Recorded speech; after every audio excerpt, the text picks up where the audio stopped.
and welcome to Coffee with Carey. I appreciate you stopping by today to see what we are talking about. What did we learn about dating in 2020 that we can take with us into 2021? We're already in month 4 of 2021, but we're going to recap because we're just kind of coming out of the pandemic here and getting some more freedom. Not sure how isolated you were up to this point, but I know for many people it feels like it's just now we're able to actually get back out there dating in person. There's been so much virtual dating.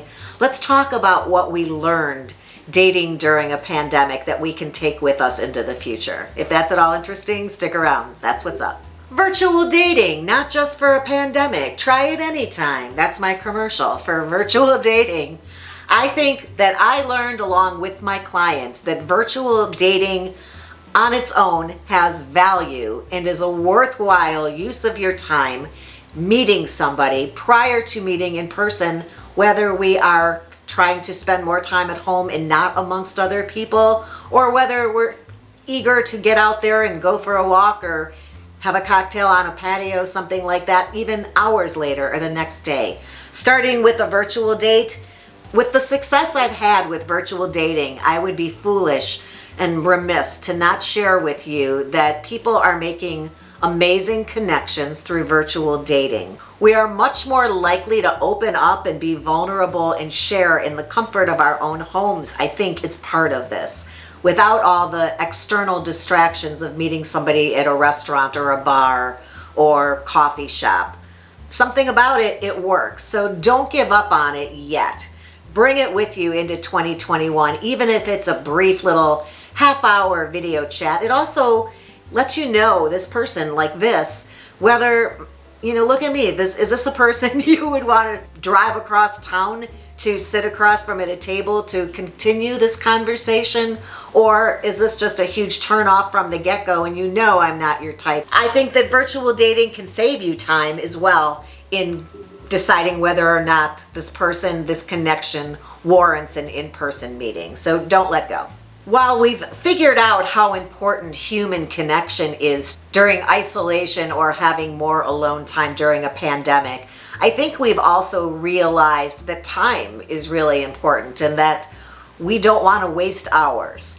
So I think along with the having a virtual conversation, which would kind of cut through a bunch of the red tape and get you right into knowing if this person is somebody you want to meet, I also think that if this person is dragging their feet or they don't seem into it or they're not as responsive as you would hope as you're continuing to talk, that you just don't waste your time with that. I think we've learned that we don't have time for BS right now anymore.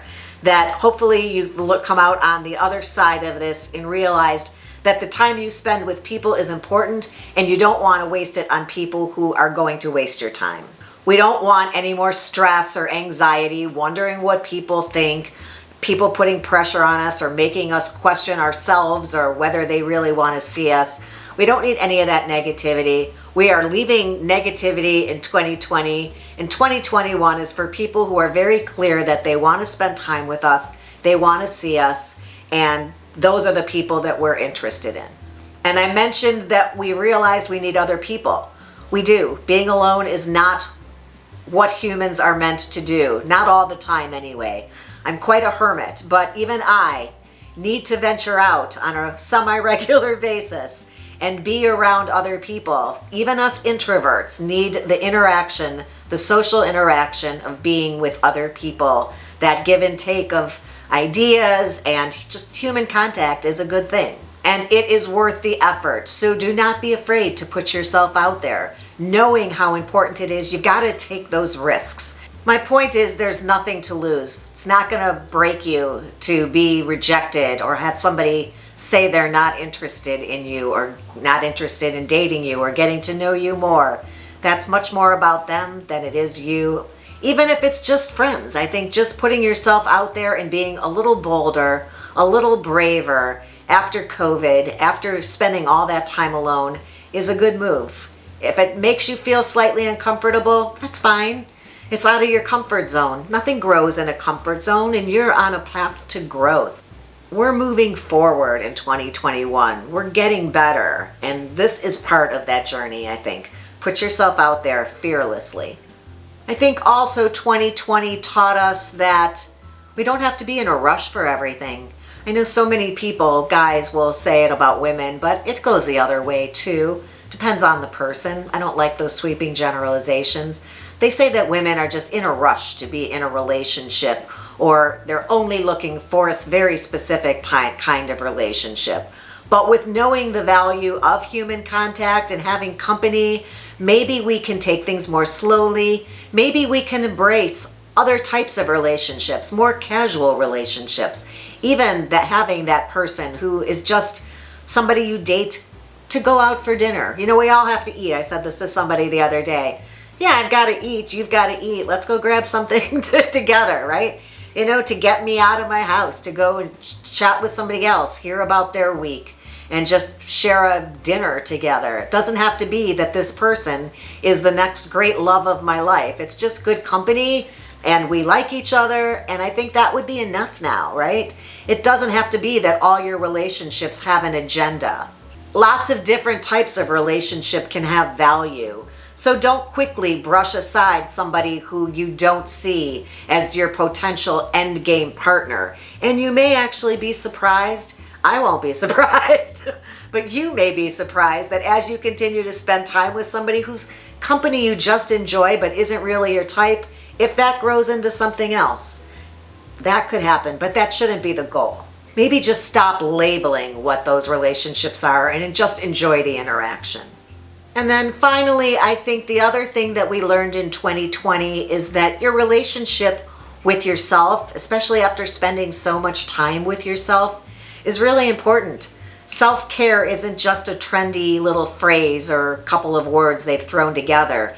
There's something behind that, taking care of yourself and honoring what you need and what you want, honoring your alone time, your health, your mental health, feeding yourself, both your body and your mind. And it's kind of like having a savings account and paying yourself first.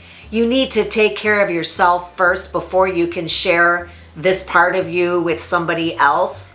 So remember to be kind to yourself and check in periodically to see what you need, whether you need alone time or you need social time, or you feel like you're spending too much time consuming crime, murder movies, and you need a good book for this week.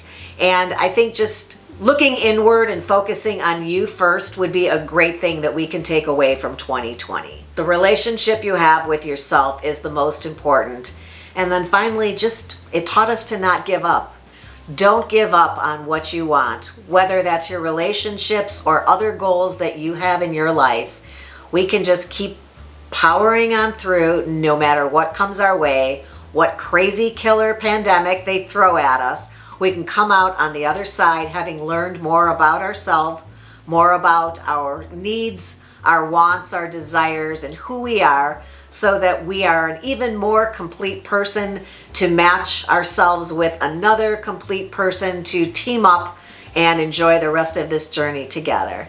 I hope you found this helpful and or interesting. If you did, please give the episode a thumbs up. If you would like to hang out again sometime, I hope that you will subscribe. Then you can hit that ring bell and you're notified then every time I upload a new episode. I appreciate you stopping by today. I will look forward to the next time. And until then, have a good one.